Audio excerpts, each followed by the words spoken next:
আসসালামু আলাইকুম। আশা করি সবাই ভালো আছেন। আলহামদুলিল্লাহ আমিও ভালো আছি। Hebron institute of technology HIT এর পক্ষ থেকে নতুন একটা ভিডিওতে আপনাদের সবাইকে স্বাগত জানাই। HIT Hebron institute of technology হচ্ছে একটা অনলাইন লার্নিং প্ল্যাটফর্ম, যেখান থেকে স্ক্রিনে দেওয়া বিভিন্ন কোর্সের মাধ্যমে আপনারা আপনাদের স্কিলটাকে ডেভেলপ করতে পারেন। আজকে আমি কথা বলবো সাইবার সিকিউরিটি এই কোর্সের নতুন আরেকটা লেসন বা ভিডিওর উপরে। আজকে আমাদের আলোচনার বিষয় হচ্ছে অ্যাসেট সিলেকশন। মানে আমরা যে সিকিউরিটিটা দিব সাইবার এক্সপার্ট হিসাবে, সাইবার সিকিউরিটি এক্সপার্ট হিসাবে যে আমরা সিকিউরিটিটা প্রদান করব, সেই সিকিউরিটিটা প্রদান করার ক্ষেত্রে আমাদের অ্যাসেট তো সিলেক্ট করতে হবে। এখানে অ্যাসেট বলতে কোন কোন জিনিসটাকে আমরা, কোন কোন বিষয়কে আমরা সিকিউরিটি দেবো এটাকে বোঝাচ্ছে। তো এই অ্যাসেট সিলেকশনটা যদি আমরা ঠিকঠাক মতো না করতে পারি, তো আমাদের সিকিউরিটিতে কিন্তু অবশ্যই ব্যাঘাত ঘটবে। ঠিক আছে, অ্যাসেট সিলেকশনে যদি ভুল হয়ে যায় তো অনেক বড় ধরনের একটা ভুল হতে পারে, ক্ষতি হয়ে যেতে পারে, অনেক অপ্রত্যাশিত অনেক বড় ধরনের ক্ষতি হতে পারে। ঠিক আছে, তো এই বিষয়টাতে আমাদের খেয়াল রাখতে হবে। তো এটা সিলেক্ট করার ক্ষেত্রে অ্যাসেট কি, অ্যাসেট আমরা কিভাবে এটা সিলেক্টের একটা স্ট্রাকচার বা একটা গঠন বা কি ধরনের অ্যাসেট হতে পারে, আজকে এইসব বিষয় নিয়ে কথা বলবো। ভিডিওটা খুবই গুরুত্বপূর্ণ। আশা করি সম্পূর্ণ ভিডিওটা দেখবেন এবং ভিডিওটা যদি ভালো লেগে থাকে তো অবশ্যই আমাদের চ্যানেলটা সাবস্ক্রাইব করবেন এবং বেল আইকনটি অন করে রাখবেন, যাতে নতুন কোনো ভিডিও আপলোড করার সাথে সাথে আপনারা পেতে পারেন। তো চলুন শুরু করা যাক। অ্যাসেট কি? ঠিক আছে, দেখেন এর আগের ভিডিওগুলোতে আমরা বিভিন্ন ফাইল, ডকুমেন্টস, বিভিন্ন অ্যাকাউন্ট ইনফরমেশন, তাই না, এইগুলা নিয়ে আমরা কথা বলছি। প্রাইভেসি, তারপরে অ্যানোনিমিটি, জুডো অ্যানোনিমিটি, এইগুলা নিয়েও কথা বলছি এর আগের ভিডিওগুলোতে। তো আমরা এর আগে যেটা আলোচনা করছি যে বিভিন্ন ইনফরমেশন, ডেটা, বিভিন্ন ডেটা অ্যাকাউন্টস, ঠিক আছে, এইগুলা অ্যাসেট, তাই না। কিন্তু এর বাইরে এসে বিভিন্ন ধরনের প্রসেস কিন্তু অ্যাসেট হতে পারে, বিভিন্ন ধরনের ডিপার্টমেন্ট কিন্তু অ্যাসেট হতে পারে, তাই না, বিভিন্ন ধরনের ফাংশনও অ্যাসেট হতে পারে। আজকে এইগুলো নিয়েও কথা বলবো।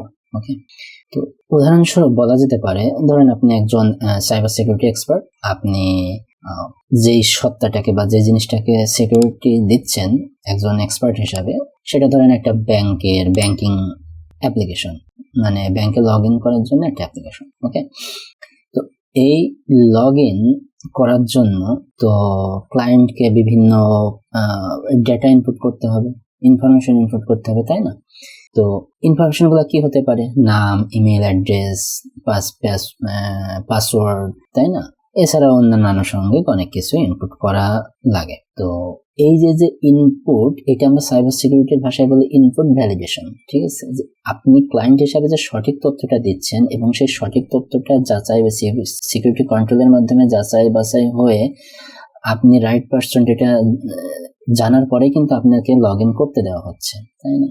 না হলে কি হতো, না হলে এখানে যদি সিকিউরিটি কন্ট্রোল না থাকতো তাইলে কি হতো, তাইলে এখানে বিভিন্ন থ্রেট, অ্যাডভার্সারিজ, মানে বিভিন্ন হুমকি, প্রতিপক্ষ, এইগুলো এরা কিন্তু, হ্যাকাররা কিন্তু এটা সুযোগ নিতে পারতো, তাই না। তার মানে এই ক্ষেত্রে কিন্তু আপনার এই লগ ইন ফাংশনটাই কিন্তু একটা অ্যাসেট। খুব গুরুত্বপূর্ণ, খুব ঠান্ডা মাথায় বুঝবেন, এখানে লগ ইন ফাংশনটাই একটা অ্যাসেট। ওকে, এছাড়া ধরেন যে আপনি একটা বিজনেস রান করেন, ঠিক আছে, সেই বিজনেসের একটা সেলস ডিপার্টমেন্ট অবশ্যই থাকে, তারপরে বা ফিনান্সিয়াল ডিপার্টমেন্ট যেটাই বলেন থাকে, তাই না। তো এই ফিনান্সিয়াল ডিপার্টমেন্ট বা সেলস ডিপার্টমেন্ট, এই ডিপার্টমেন্ট গুলাও কিন্তু সিকিউরিটি কন্ট্রোল দ্বারা বাইন্ডিং করা থাকে। ঠিক আছে, তা না হলে কি হতো, তা না হলে কিন্তু এই হ্যাকারদের দ্বারা এই সেলস ডিপার্টমেন্ট বা সিকিউরিটি ডিপার্টমেন্টও কিন্তু হ্যাক হতো বিভিন্ন থ্রেটের মাধ্যমে, বা বিভিন্ন অ্যাডভার্সারিজ যারা থাকবে, আপনার বিজনেস যারা অ্যাডভাইসারিজ থাকবে, প্রতিপক্ষ থাকবে, তারা কিন্তু এই সেলস ডিপার্টমেন্ট বা ফিনান্সিয়াল ডিপার্টমেন্টটাকে কিন্তু হ্যাক করে একটা অপ্রত্যাশিত একটা ক্ষতির সম্মুখীন করতে পারতো আপনার বিজনেসটাকে, তাই না। তো এইখানে কিন্তু এই সেলস ডিপার্টমেন্ট অথবা ফিনান্সিয়াল ডিপার্টমেন্ট এইটাও কিন্তু একটা অ্যাসেট। ঠিক আছে, চিন্তা করেন, আপনাকে সাইবার সিকিউরিটি এক্সপার্ট হতে গেলে আপনাকে অ্যাসেট সিলেকশনটা কত গুরুত্বপূর্ণ এবং কতভাবে আপনাকে চিন্তা করতে হবে। ঠিক আছে, তারপরে এখানে আমি আরো কিছু উদাহরণ দিব ডিপলি। যেমন মনে করেন যে এটা কিন্তু আসলে অ্যাসেট সিলেকশনটা কিন্তু আপনাকে অবশ্যই উদাহরণের মাধ্যমে বোঝাইতে হবে, এখানে থিওরিটিক্যাল কিছু নাই, উদাহরণ দিয়ে আপনাকে অ্যাসেট সিলেকশনটা বোঝাইতে হবে। যেমন মনে করেন যে আপনার বিজনেসে দুজন পার্টনার আছে, আপনাকে ধরলাম আপনি ওয়াই আর আপনার পার্টনার হচ্ছে জেড, ঠিক আছে? দুইজন ওয়াই এবং জেড মিলে একটা বিজনেস রান করতেছেন। এখানে জেড মানে আপনার পার্টনার বিজনেস থেকে লিভ করবে, আপনি ওয়াই আপনি বিজনেসে থাকতে চাচ্ছেন, তাইলে এখানে আপনার পার্টনার জেড, যে ব্যক্তিটা কে আমরা জেড বলতেছি, জেড কিন্তু লিভ করবে মানে বিজনেস ছেড়ে চলে যাবে। এখানে দুই ধরনের থ্রেট থাকতে পারে, একটা হচ্ছে পার্টনারের পক্ষ থেকে থ্রেট, আর একটা হচ্ছে বিজনেস আপনার পক্ষ থেকে, মানে বিজনেসের উপরে একটা থ্রেট। পার্টনারের থ্রেট কেমন? পার্টনার এতদিন কিন্তু বিজনেসে ছিল, ইনভলভ ছিল, তার মানে বিজনেসের খুঁটিনাটি ক্রিডেন্সিয়াল বিভিন্ন ইনফরমেশন তার জানা আছে, ঠিক আছে? তো সেই ক্ষেত্রে সে যদি বিজনেস থেকে স্কিপ করে, বিজনেস থেকে চলে যায়, তাইলে কিন্তু আপনার বিজনেসের জন্য একটা থ্রেট থেকে যায়।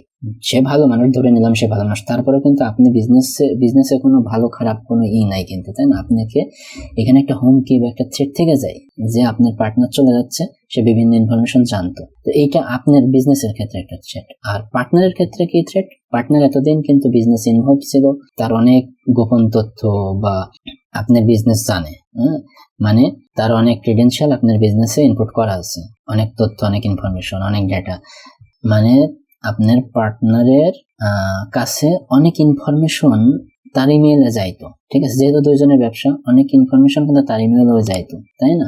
সেই হিসাবে তার অনেক ইনফরমেশন বা ডেটা কিন্তু আপনার বিজনেস সিস্টেমে ইনপুট করা আছে। তো এখন সে যদি চলে যায়, তাইলে তার ক্ষেত্রেই যে সে যখন চলে যাবে এখান থেকে, বিজনেস থেকে যখন চলে যাবে, তার ইনফরমেশন গুলো, তার ডেটা গুলো মিস ইউজ করবেন কিনা আপনি বা আপনার বিজনেস, তাই না? এটাও কিন্তু তার জন্য একটা মানে থ্রেট, যে তার ডেটাগুলো যে এতদিন ছিল, এই ডেটাগুলো মিস ইউজ হবে কিনা, এটা তার জন্য একটা থ্রেট। অনেক সময় আমরা এই জিনিসটা একদমই ভুলে যাই। বিজনেসের এই পার্টনারশিপ বিজনেসের ক্ষেত্রে যারা স্কিপ করে চলে যায়, এরাও এই জিনিসটা খেয়াল রাখে না, যারা বিজনেসে থেকে যায় তারাও এই জিনিসটা খেয়াল করে না, যে তার ইনফরমেশন অনেক কিছু ছিল, এখন বিজনেসের অনেক তথ্য হয়তো তার কাছে চলে যেতে পারে, এটা তারাও খেয়াল করে না। তো এই জিনিসটা বিজনেসম্যান হিসেবে আমাদেরকে এইগুলাও এই মাথায় রাখা উচিত, যে এইটাও কিন্তু একটা অ্যাসেট হতে পারে, ঠিক আছে? এই যে পার্টনার লিভ করতেছে, তার ইনফরমেশন গুলাও একটা অ্যাসেট, ঠিক আছে? তার চলে যাওয়াটাও আমাদের এই ক্ষেত্রে সিকিউরিটি দিতে হবে। মানে কিছু অ্যাপ্লিকেশন, এই জন্য এখন অনেক অ্যাপ্লিকেশনই লগ ইন করার সময় এমন একটা প্রাইভেসি পলিসির ভিতর দিয়ে তারা সিস্টেমটাকে ডেভেলপ করে যে কেউ স্কিপ করলে তার তথ্যটাও অটোমেটিক স্কিপ হয়ে যায়। এগুলা যারা অনেক বড় বড় কোম্পানি তারা এগুলো করে থাকে। তো এটা বিজনেসের ক্ষেত্রে সব থেকে বেশি হয়। তো অ্যাসেট সিলেকশনের পরে এইভাবে করে আপনাদেরকে অ্যাসেট সিলেকশন এই জিনিসটা বুঝতে হবে। তো এটার উপরে বিভিন্ন আছে, আইএসও সিএস আছে, সেখানে পার্টিকুলারলি ISO 27, এখানে 005, এই জিনিসটা আপনারা পড়তে পারেন এই আর্টিকেলটা, তাইলে পরে আপনারা অ্যাসেট সিলেকশন সম্পর্কে আরো ভালোভাবে জানতে পারবেন। এছাড়াও বিভিন্ন ইনফরমেশন, যে সিকিউরিটি যে ফোরামগুলো আছে, আপনারা সেখানেও একটু ওকে দিতে পারেন, ঠিক আছে? অ্যাসেট সিলেকশন সম্পর্কে একটু জানতে পারেন সেখান থেকে। এছাড়াও আপনারা ইন্টারনেটে হচ্ছে অ্যাসেট সিলেকশন বা security risk management, asset risk ম্যানেজমেন্টের উপরে বিভিন্ন কলাম আর্টিকেল পড়তে পারেন, সেখান থেকেও আপনারা এই বিষয়গুলো সম্পর্কে একটা ভালো ধারণা পেতে পারেন।